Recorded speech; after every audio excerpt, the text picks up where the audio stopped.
संसद से आ रहा नया सीआरपीसी कानून, जान ले जरूरी बातें, नहीं तो आ सकते हैं लपेटे में। मॉब लिंचिंग पर भी गृह मंत्री ने कर दिया है बड़े बदलाव का ऐलान। झूठी पहचान बताकर शादी करने वालों पर होगी अब सख्त कार्रवाई। केंद्र सरकार ने 3 ऐसे बिल लोकसभा में पेश किए हैं जो कई कानूनों की नई परिभाषा तय कर सकती है। गृह मंत्री अमित शाह ने भारतीय न्याय संहिता बिल, भारतीय नागरिक सुरक्षा संहिता बिल 2023 और भारतीय साक्ष्य अधिनियम बिल पेश करते हुए राजद्रोह कानून को पूरी तरह से खत्म कर दिया है। उन्होंने कहा कि इन विधेयकों से आपराधिक दंड संहिता में आमूलचूल परिवर्तन होगा। इसके साथ ही इंडियन पीनल कोड अब भारतीय न्याय संहिता कही जाएगी। इसके साथ ही अन्य कानूनों में भी कई सारे बदलाव का प्रस्ताव पेश किया गया था और भारतीय संघ एक प्रकार से संपूर्ण राष्ट्र बना था।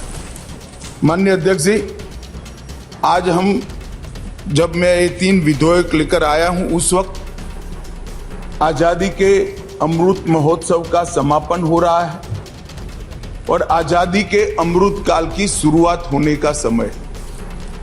15 अगस्त से आजादी का अमृत महोत्सव समाप्त होगा और 16 अगस्त आजादी की 75 साल से 100 साल की यात्रा की शुरुआत होगी, जो निश्चित रूप से महान भारत की रचना करेगी।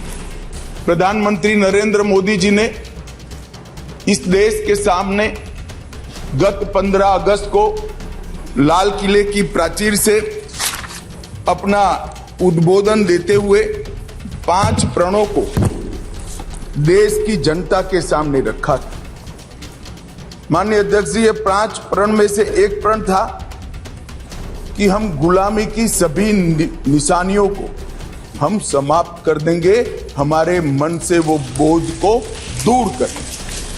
माननीय अध्यक्ष जी, आज मैं जो 3 विधेयक एक साथ लेकर आया हूं, वो तीनों विधेयक एक प्रकार से मोदी जी ने जो 5 प्रण लिए हैं, उसमें से एक प्रण की अनुपालना करने वाले हैं।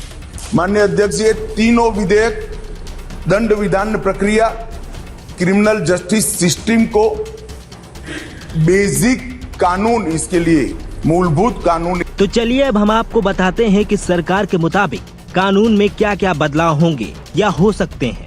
राजद्रोह कानून खत्म होगा। गृह मंत्री अमित शाह ने कहा, राजद्रोह कानून को अंग्रेजों के शासन को बचाने के लिए कानून बनाया गया था। मैं कहना चाहता हूं कि एक ऐतिहासिक निर्णय इस सरकार ने किया है और राजद्रोह को पूरी तरह से खत्म करने का फैसला किया गया है। यहाँ लोकतंत्र है, सबको बोलने का अधिकार है। इस कानून में इसके साथ साथ अलगाव, सशस्त्र विद्रोह, विध्वंसक गतिविधियां, अलगाववाद, भारत की संप्रभुता, एकता को चैलेंज करना, ये सबको कानून के अंदर पहली बार अब इसकी व्याख्या हो रही है। और पूरी संपत्ति को कुर्क करने का अधिकार भी है। जांच करने वाले पुलिस अधिकारी के संज्ञान पर कोर्ट इसका ऑर्डर करेगा। पुलिस अधिकारी इसका आदेश नहीं कर पाएंगे। कोर्ट में सुनवाई के बाद ही आदेश होगा। झूठी पहचान बताकर शादी करने वालों पर सख्त एक्शन। केंद्रीय गृह मंत्री ने झूठी पहचान बताकर शादी करने वालों के लिए कहा है, महिलाओं के प्रति अपराध और सामाजिक समस्याओं के निपटान के लिए कानून बनाया गया है। शादी, रोजगार, पदोन्नति के झूठे वादे और गलत पहचान बताकर जो यौन संबंध बनाते थे, उसको अपराध की श्रेणी में पहली बार नरेंद्र मोदी सरकार ला रही है। गैंग रेप के सभी मामलों में 20 साल की सजा या आजीवन कारावास की सजा का प्रावधान किया गया है, जो आज नहीं है। 18 साल से कम आयु की बच्चियों के मामले में मृत्यु दंड का भी प्रावधान है। भगोड़ों को अब मिलेगी सजा। शाह ने कहा, ट्रायल में गायब रहने वाले अपराधियों को लेकर भी सजा का प्रावधान किया गया है। कई सारे केसों में दाऊद वांछित है, वो भाग गया, उसका ट्रायल नहीं होता है। हमने तय किया कि सेशन कोर्ट के जज पूरी प्रक्रिया के बाद जिसको भगोड़ा घोषित करेंगे, उसकी अनुपस्थिति में ट्रायल होगा और उसे सजा भी दी जाएगी। दुनिया में वो कहीं भी छिपे, उसे सजा सुनाई जाएगी। अगर उसे सजा से बचना है तो वह न्याय की शरण में आए। इससे बहुत बड़ा फर्क पड़ने वाला है।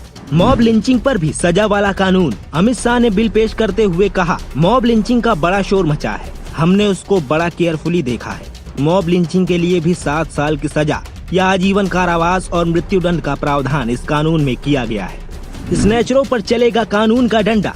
शाह ने कहा, स्नैचिंग के लिए चाहे महिलाओं की चेन हो या कुछ और, कोई प्रावधान नहीं था। बहुत सारे लोग छिप जाते थे क्योंकि वो चोरी नहीं थी। स्नैचिंग का प्रावधान नहीं था, अब स्नैचिंग का भी प्रावधान ले आया गया है। 324 में गंभीर चोट के कारण निष्क्रियता की स्थिति हो जाती थी तो महज 7 साल की सजा थी। किसी को थोड़ा लग जाए और वह 1 सप्ताह में अस्पताल से बाहर आ जाए तो उसकी सजा को थोड़ा अलग किया गया है। अगर हमेशा के लिए अपंगता आती है तो उसकी सजा 10 साल या आजीवन कारावास होगी। अब एसपी ही बताएंगे कोर्ट को सब कुछ। शाह ने कहा कि डीजीपी को समय नहीं हो या फिर कोई डीजीपी साहब रिटायर हो गया तो अब उसको बुलाने की जरूरत नहीं है। अब नए कानून के तहत उस समय के एसपी फाइल देखकर कोर्ट को बताएंगे। घोषित अपराधियों की संपत्ति की कुर्की का भी हम प्रावधान जोड़ रहे हैं। संगठित अपराध के लिए एक नया प्रावधान जोड़ा जा रहा है जो अंतर्राज्यीय गैंग और संगठित अपराध के विरुद्ध एक कठोर सजा का प्रावधान होगा। सजा माफी पर भी अब शर्तें होंगी। शाह ने कहा अपराधी जो देश छोड़कर भाग जाते थे उसके विरुद्ध 10 साल की सजा का प्रावधान लाया है।